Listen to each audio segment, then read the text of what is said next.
जय हिंद दोस्तों। जैसा कि हम लोगों ने बताया था कि अपने ग्राम विकास अधिकारी जी का जो मैंने इंटरव्यू लिया था पहली वीडियो में पार्ट 1 में, तो पार्ट 2 को जो आप लोग वेट कर रहे थे तो वो आज मैं उसकी वीडियो बना रहा हूँ।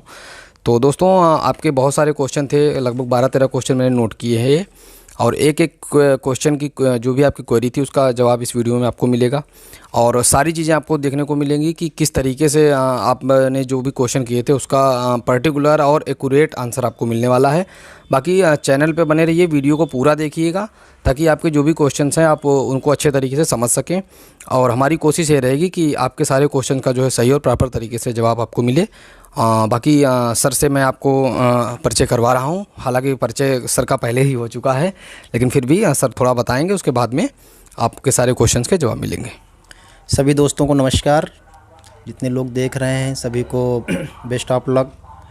जैसा कि आप लोग जानते हैं, हमारी पिछली वीडियो में देखा कि हम लोग बताने की कोशिश किए कि जो हमारा पद है, जो ग्राम विकास अधिकारी पद है, इसकी क्या इसके वर्क्स थे, कैसे हमको इसको करना था, किस तरीके का क्या था, सब पूरा हमने डिटेल में बताया।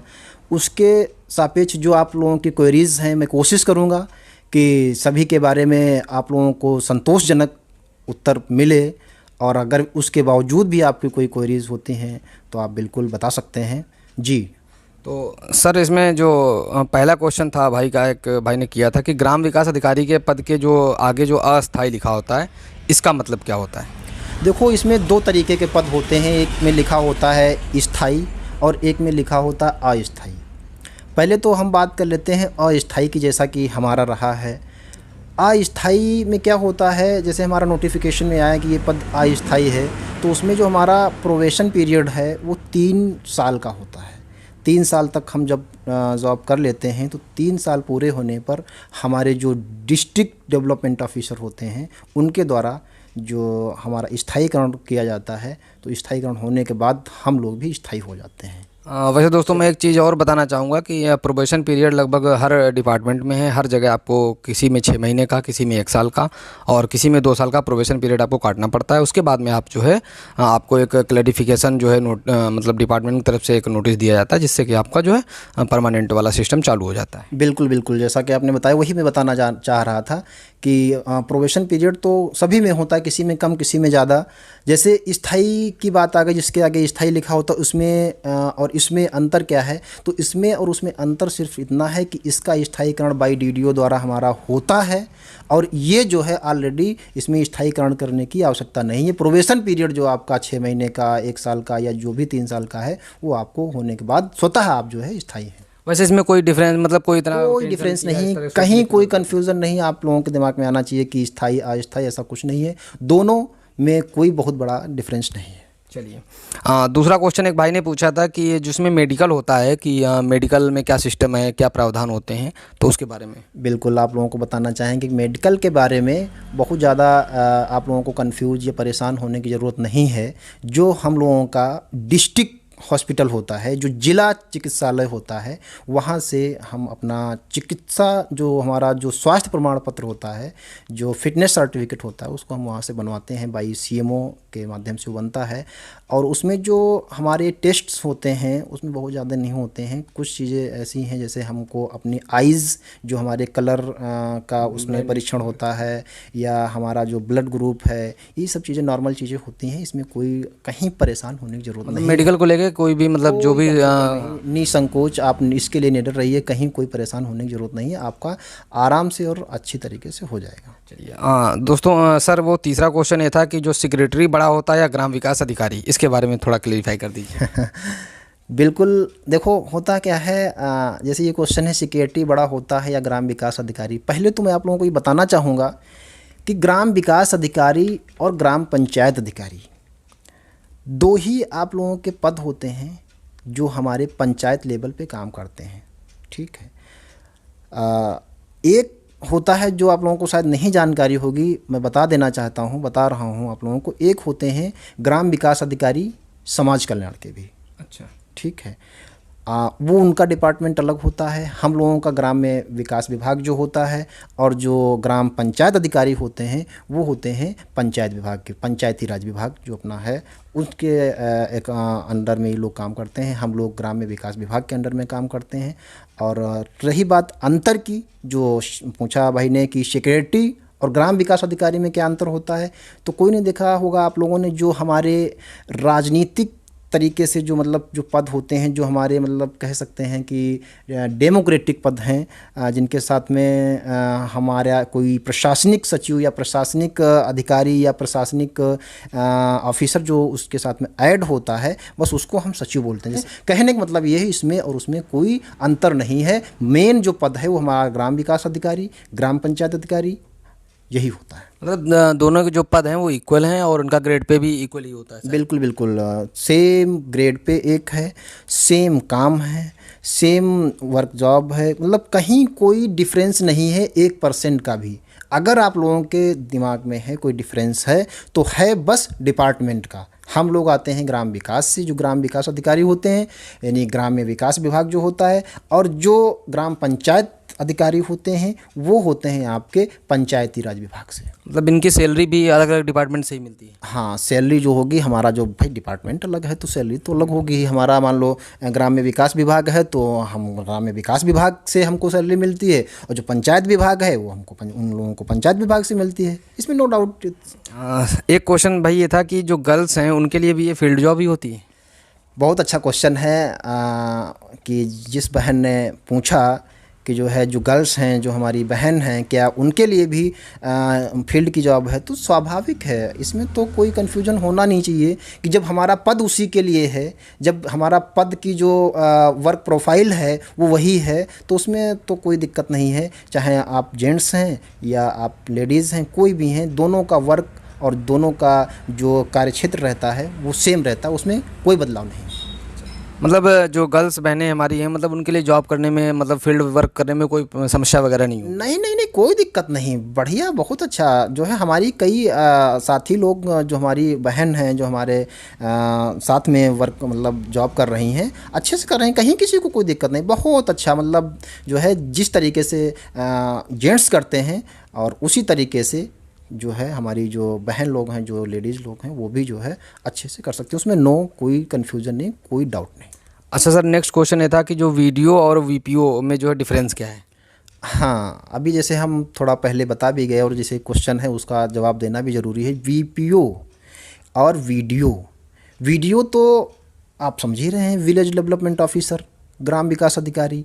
वीपीओ जो होता है वो होता है विलेज पंचायत ऑफिसर, यानी ग्राम पंचायत अधिकारी। ठीक है, तो हम ग्राम विकास अधिकारी, वो ग्राम पंचायत अधिकारी। अंतर बस डिपार्टमेंट का, उसके अलावा कोई अंतर नहीं। चलिए सर, अच्छा एक भाई ने पूछा था कि कौन सा पद इसमें अच्छा है इन दोनों में, वीडियो और वीपीओ में?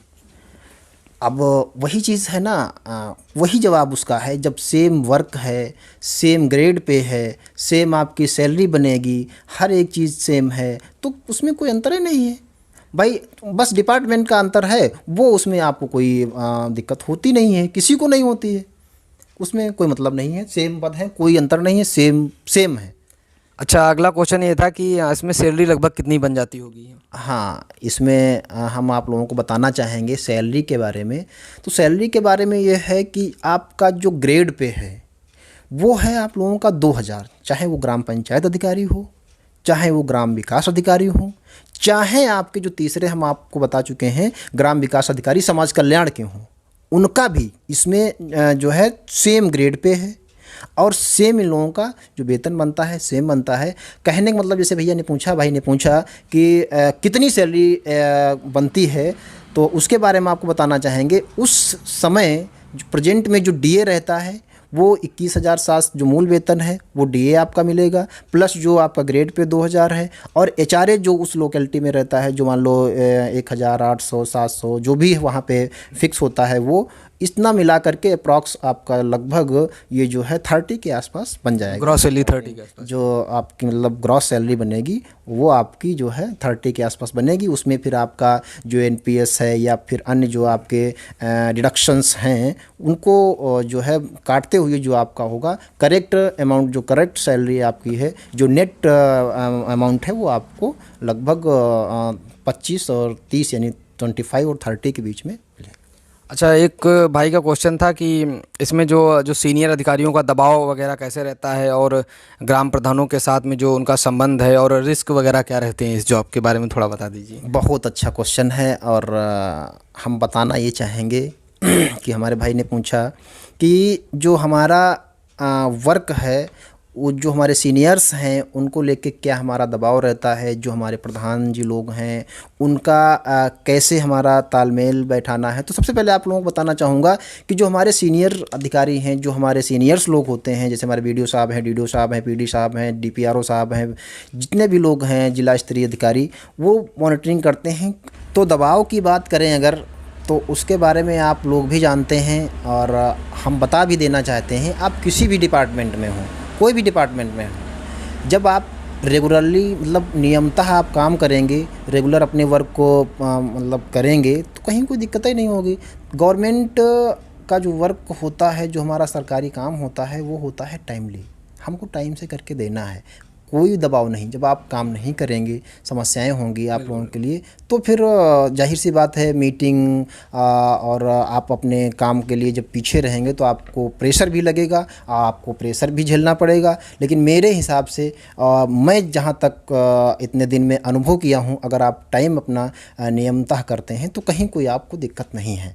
और रही बात काम को लेके कि काम कितना रहता है, काम तो रहता ही है, क्योंकि कई ग्राम पंचायतें होती हैं और कई वर्क्स रहते हैं, सारे लगभग डिपार्टमेंट को हम लोगों को देखना पड़ता है। तो ये सब चीज़ें होती हैं, लेकिन उनको लेकर के अगर आप थोड़ा प्रण कर लिए हैं कि हमको अपने काम को टाइमली करना है, तो कहीं कोई दिक्कत नहीं है और कहीं कोई डिस्टर्बेंस नहीं है। अच्छा, मतलब जैसे जो भाई ये सोच के मतलब इस जॉब को करना चाहते हैं कि सामाजिक जॉब है और वो जो समाज का, अपने देश का, अपने जो पंचायत है, क्षेत्र है, उसका भी मतलब काफ़ी मतलब उसके लिए कर सकते हैं। बिल्कुल बिल्कुल। देखो, एक चीज़ हम कहना चाहेंगे, ये मेरा सौभाग्य है कि मैं इस जॉब में हूँ। ये मेरे माता पिता का आशीर्वाद है, हमारे गुरुजनों का आशीर्वाद है, हमारे साथियों का सहयोग है कि आज हम इस पद पे हैं। ठीक है, क्यों? क्योंकि अन्य पदों पे लोग जाके इतना सामाजिक काम नहीं कर पाते हैं या लोगों की मदद नहीं कर सकते हैं। अंतिम पायदान पे खड़े व्यक्ति को हम जो है वो सुविधाएं मुहैया कराते हैं जो हमारी सरकार की अपनी मंशा होती है। जो अंतिम व्यक्ति जो खड़ा है, जो अंतिम पायदान पे खड़ा है, क्यों? क्योंकि जितनी भी सुविधाएं ग्राम समाज से लेके हैं, जो गांव से लेके हैं, जितनी भी हमारी योजनाएं आती हैं, वो योजनाएं हम लोग हमारे माध्यम से ही उन तक पहुंचती हैं। तो हमें पता है कि हम उन योजनाओं को अपने गांव में, अपने पंचायत में, अपने क्लस्टर में किस तरीके से फॉलो करें जिससे हमारा जो अंतिम पायदान पर बैठा व्यक्ति है उसको उस योजना का लाभ मिल सके। तो जो अंतिम व्यक्ति होता है उस तक जो हमारी जो सरकार की सुविधाएं जब पहुंचती हैं तो क्या होता है कि उसका भी विकास होता है, हमारा जो सरकार है, हमारा देश का विकास होता है। और मतलब इसमें जो एक वीडियो है वो इस चीज़ में अपनी एक महत्वपूर्ण भूमिका निभाता है। ये चीज़ है मतलब। बिल्कुल बिल्कुल, वही चीज़ हम बता रहे हैं कि कहीं आप लोग कहीं भी जॉब करें, हम ये नहीं कह रहे हैं, हम तो आशीर्वाद या कह लीजिए हमारा एक भगवान से प्रार्थना है कि अन्य भी उसमें आप लोग जाइए। लेकिन जो काम इस जॉब में रह के या इस पद पे रह के आप कर सकते हैं, शायद अन्य किसी पद पे रह के आप नहीं कर पाएंगे। जो हमारे दिल को, हमारे मतलब दिमाग को जो सुकून पैदा करती हैं, जिससे हमको सुकून मिलता है। रात में जब हम लेटते हैं तब सोचते हैं, देखो आज हम फला गांव गए थे और वहाँ पे एक माता जी थी जो बहुत बुजुर्ग थीं और जिनका कोई सहारा नहीं था, जिसके बेटे ने छोड़ दिया था, जिसके हस्बैंड जो है स्वर्गवासी हो गए थे, उनकी हमने जो है पेंशन बनवाने का काम किया। जिसके पास 1 रुपये का जो कोई सहारा नहीं था, उनको जो है पेंशन मिलेगी और आराम से अपना जीवन यापन करेंगे। इससे बड़ा सुकून और इससे बड़ी मानव सेवा कोई नहीं हो सकती है मेरे हिसाब से। अगला सवाल ये है कि भाई कि ये जो गाड़ी हम लोग पिछली वीडियो बनाए थे और उसमें जो जिस गाड़ी में हम लोग बैठे थे तो भाई ने पूछा था कि गाड़ी किसकी है, तो ज़रा। ठीक है, भाई ने पूछा, अच्छी बात है, कोई उसमें वो नहीं है। लेकिन बताना चाहूँगा आजकल गाड़ी लेना कोई बहुत बड़ी बात नहीं है मेरे हिसाब से। मुझे लग रहा है भाई कुछ दूसरे पर्पज से ही पूछे थे। हाँ, नहीं नहीं नहीं नहीं, अगर उनका ऐसा पर्पज है तो कोई पर्पज नहीं होना चाहिए मेरे हिसाब से। बाकी आप लोग भी जानते हैं कहीं कोई ऐसा कुछ नहीं है, और गाड़ी लेना कोई बहुत बड़ी बात नहीं है। और फिर थोड़ा जब बैकग्राउंड और ये सब चीज़ें ठीक, अगले साल मैं भी ले रहा हूँ, अलग लोन करवाऊंगा। यही सब लोन है, इंश्योरेंस है, कई सुविधाएं हैं, तो उससे आप करा सकते हो। तो वही कह रहे हैं कि बहुत बड़ी बात नहीं है, कोई दिक्कत नहीं है। अच्छा, अगले क्वेश्चन ये है कि जो ऊपरी कमाई के बारे में एक भाई ने पूछा था, काफ़ी क्वेश्चन मतलब इस बारे में है, मेरे तो समझ में नहीं आता भाई। आप लोगों को पहले नौकरी लेनी चाहिए, फिर भी जो है सर बताएंगे कि ऊपरी कमाई का क्या सिस्टम है इसमें।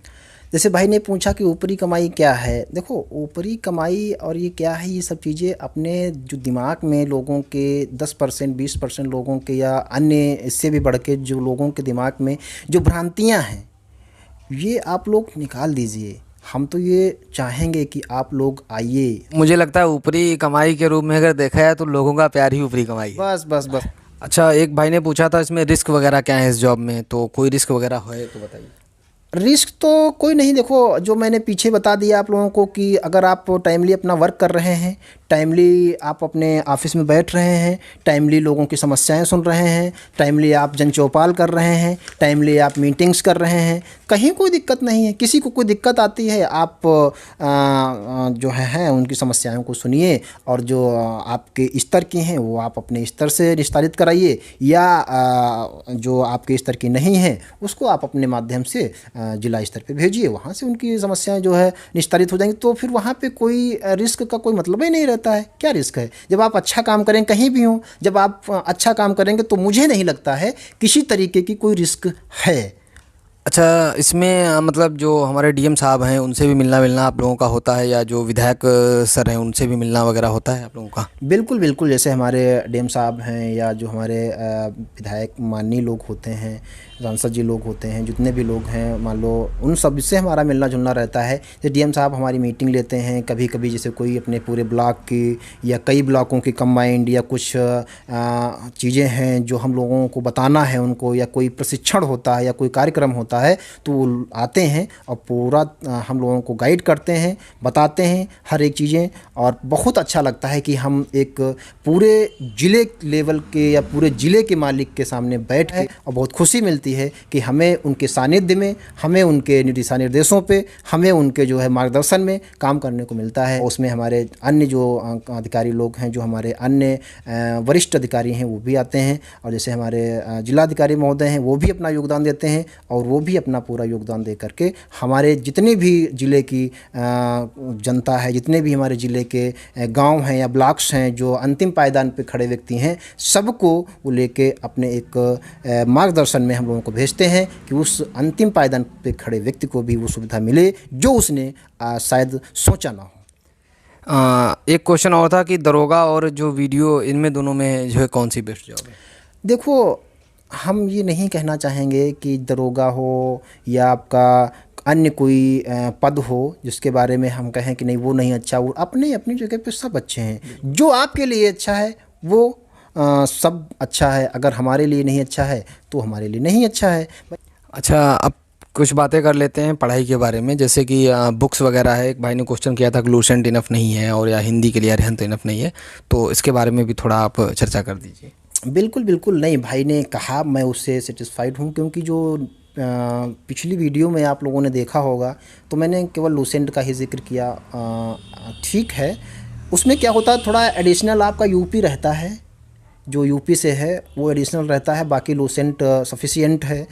और जैसे उस भाई ने कहा कि लूसेंट में एरर रहती हैं, तो इतना आप लोग अगर अरिहंत में एरर की बात करी थी। अच्छा, अरिहंत में करी थी, तो अरिहंत में करी थी, तो उसके लिए हम कहना चाहेंगे, मान सकते हैं, हम ये नहीं कहते हैं, एकदम गलतियाँ हो सकती हैं या जो है ऐसा नहीं, हम उसका वो नहीं कर रहे हैं, लेकिन अगर ऐसा कुछ आपको लगा है तो उसके लिए फिर आप जो है आदित्य पब्लिकेशन एक जो है उनकी बुक ले सकते हैं, और उस बुक से आप जो है उसका जो क्रॉस चेक है वो एक बार कर सकते हैं। बाकी दोस्तों मैं बता दूं, गलतियाँ आदित्य पब्लिकेशन में भी मैंने पढ़ी है, उसको 3 बार बुक पढ़ी है, लेकिन क्या है ना कि जब आप पढ़ोगे तो आप खुद गलतियाँ पकड़ लोगे और फिर वो क्वेश्चन तो आपको कभी भूलेगा ही नहीं, क्योंकि आप मान लो 4 बार कोई क्वेश्चन आया हुआ है, एक बार गलत है तो 3 बार सही है, तो आप उसी से आइडिया लगा लोगे आपका क्वेश्चन सही है। बाकी ये मैं अपनी तरफ से बताना चाहूँगा कि अगर आपको कम समय है तो आदित्य पब्लिकेशन आप रिवीजन कर सकते हो। अगर आपके पास ज़्यादा समय लग रहा है कि नहीं एग्जाम अभी नहीं होगा, कई दिनों बाद होगा, तो फिर आप घटना चक्र भी पढ़ सकते हो। मैं तो पढ़ता हूँ घटना चक्र, क्योंकि मैं लूसेंट पढ़ चुका हूँ, कई बार पढ़ चुका हूँ। और मेरा जो लोअर पीसीएस में सिलेक्शन इसीलिए नहीं हुआ था क्योंकि मैंने लूसेंट को रिवीजन नहीं किया था। कम से कम 18-20 क्वेश्चन जो लूसेंट से ही आए हुए थे और मैं उसमें नहीं कर पाया था रिवीजन न होने की वजह से। तो लूसेंट अच्छी बुक है, आप उसको ज़रूर पढ़िए, मेरी पर्सनल रिकमेंडेशन आप लोगों के लिए है। बाकी आप लोग की जो भी सही लगे बुक पढ़ सकते हो, मैं ये नहीं कहूँगा कि वही पढ़िए, लेकिन सफिशिएंट है रिवीजन करने के लिए। बिल्कुल बिल्कुल, जैसा कि मेरा अनुभव रहा है वही मैंने आप लोगों के साथ शेयर किया। अगर आपको लगता है कहीं आपका भी अनुभव उसमें शेयर हो तो मुझे ये खुशी होगी। जैसे आपके दिमाग में है कि कुछ इसमें कमियां हैं या कुछ एरर्स हैं, तो उस एक्सपीरियंस को आप मेरे साथ साझा करिए, उसको ऐड करिए। इसीलिए मैंने कहा है कि अगर आपको लगता है तो एक दो बुक अदर जो राइटर्स हैं हमारे उनकी भी आप ले सकते हैं, पब्लिकेशन चेंज कर सकते हैं उनके, उसके लिए कोई दिक्कत नहीं है। बहुत सारी बुक्स हैं, हरदेव बाहरी हो गई, पीएन पांडे हो गई, अरिहंत हो गई, आदित्य पब्लिकेशन, पढ़ने के लिए तो बहुत बुक, लेकिन आपको सिलेक्शन लेना है, आपको विद्वान नहीं बना। अगर आपको विद्वान बनना है तो फिर आपको पीएचडी करनी पड़ेगी। तो इसलिए आपको सिर्फ पढ़ने के पर्पज से काम करना है कि सिलेक्शन ले लो बस। सिलेक्शन में ये है कि ये जो प्रीवियस ईयर इसमें सारा दिया है आदित्य पब्लिकेशन में, कई क्वेश्चन कई बार रिवीजन होंगे, तो इससे क्या होता है ना, आपका परफेक्शन वहाँ पे ज़्यादा अच्छा हो जाता है। तो ये बुक इसलिए मैं थोड़ा रिकमेंड कर रहा हूँ। बिल्कुल बिल्कुल, पब्लिकेशन बहुत सारे हैं, लेकिन हम थोड़ा इसलिए ये बताए थे कि कम टाइम में कैसे आपको करना है, क्योंकि ज़्यादा फिर तो बहुत ज़्यादा आप बुक सेंटर चले जाइए तो बुक लेने के लिए पता नहीं राइटर आप जो है ढूंढ ही नहीं पाएंगे। इतने राइटर हैं, मतलब इतने राइटर हैं कि लाइन लग जाएगी, कहीं इतना कंफ्यूज हो जाएंगे। इसलिए किसी एक को पकड़िए, अगर आपको उसमें कंफ्यूज है किसी दूसरे को दूसरा ऐड कर लीजिए, या अपना कोई ऐसा एक्सपीरियंस है ऐड करके उसको आप कम उसमें करिए। मेरा कहने का उसका मतलब सिर्फ पिछली वीडियो का ये था कि कम बुक्स से ज़्यादा आप गेन करने की कोशिश करिए। बाकी आप जैसे कह रहे हैं कि हमको बहुत ज़्यादा उसमें पढ़ना, आपके पास बहुत ज़्यादा टाइम है, तो अदर कई एक दो बुक और भी यूज़ कर सकते हैं, उसकी कोई दिक्कत नहीं। बाकी मैं इतना कहना चाहूँ, जिन भाइयों के क्वेश्चन मैं हो सकता है न ले पाया हूँ, भूल गया हूँ, तो वो लोग मुझे माफ़ करना। हो सकता है अगली वीडियो कभी बनेगी तो उसके बारे में बता देंगे। अगली चीज़ ये है कि हमारे जो मित्र हैं इनकी भी लाइफ बहुत स्ट्रगल वाली रही है।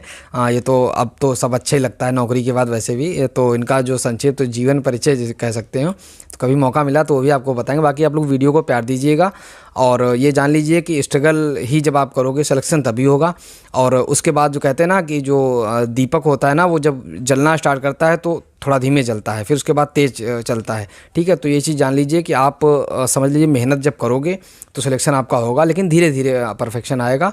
और अगर आप कई सालों से तैयारी कर रहे हो तो आप जान लीजिए कि आप नज़दीक में ही पहुंचने वाले हो। तो ये एग्ज़ाम को आप अपनी लास्ट अपॉर्चुनिटी मान के चलिए, क्योंकि इसके बाद जो है समस्याएं क्या आने वाली, पिट के बारे में मैंने अपनी प्रीवियस वीडियो में बता दिया है कि पिट के थ्रू कितनी समस्या आने वाली भाई, क्योंकि हर आदमी हर स्टूडेंट जो है पेपर नहीं दे पाएगा, जो क्योंकि मेंस होने वाला है, जो आने वैकेंसी आने वाली हैं उसमें क्या होगा कि वीडियो का एग्ज़ाम जो है वो डायरेक्ट नहीं दे पाएगा अगर पिट में उसके नंबर नहीं है 80+ या मान के चलो, क्योंकि इतनी ज़्यादा सीटें आने वाली नहीं है। तो इस चीज़ को आप ध्यान में रख के तैयारी करिएगा कि 2-3 महीने में आपको सिलेक्शन लेना है और ये आपको लास्ट अपॉर्चुनिटी मान के चलें। बाकी जो भाई हमारे SSC वगैरह भी कर रहे हैं, साथ में इसको भी कर रहे हैं, तो मैं उनसे यही कहूँगा कि आप कोशिश करिए कि एक ही एग्ज़ाम की तैयारी करिए। बाकी अगर आपको लगता है आप दोनों मैनेज कर सकते हो, आप दोनों मैनेज करिए। ठीक है ना सर, सही कहा ना मैंने? बिल्कुल बिल्कुल। बाकी आप सभी लोगों को जो है नमस्कार, बहुत बहुत धन्यवाद। और आपको भी भाई बहुत धन्यवाद कि आप थैंक यू आपका भी टाइम दिए, मेरे घर आए, और मुझे खुशी है कि अब थोड़ा कुछ नाश्ता पानी हो। नाश्ता पानी ज़रूर करेंगे। और दोस्तों वीडियो को थोड़ा शेयर कर देना, चैनल को थोड़ा प्यार दीजिए, ताकि मैं भी चाहता हूं कि मैं आप लोगों के लिए और भी अच्छा कुछ चीज़ें ला सकूं। और भी हमारे दोस्त हैं जो ग्राम विकास अधिकारी हैं, लोअर PCS में हुए हैं, SSC में हुए हैं, उनकी जर्नी बहुत स्ट्रगलफुल रही है। मोटिवेशनल के तौर पर मैं आपको बहुत सारी चीज़ें से बताऊँगा। तो चैनल को दोस्त सब्सक्राइब करिए और शेयर जरूर करिए अपने दोस्तों में, और नोटिफिकेशन जो बेल होती है, बेल आइकन, उसको भी प्रेस करिए। Thank you. जय हिंद, जय भारत। ओके, जय हिंद, जय भारत। बहुत बहुत धन्यवाद।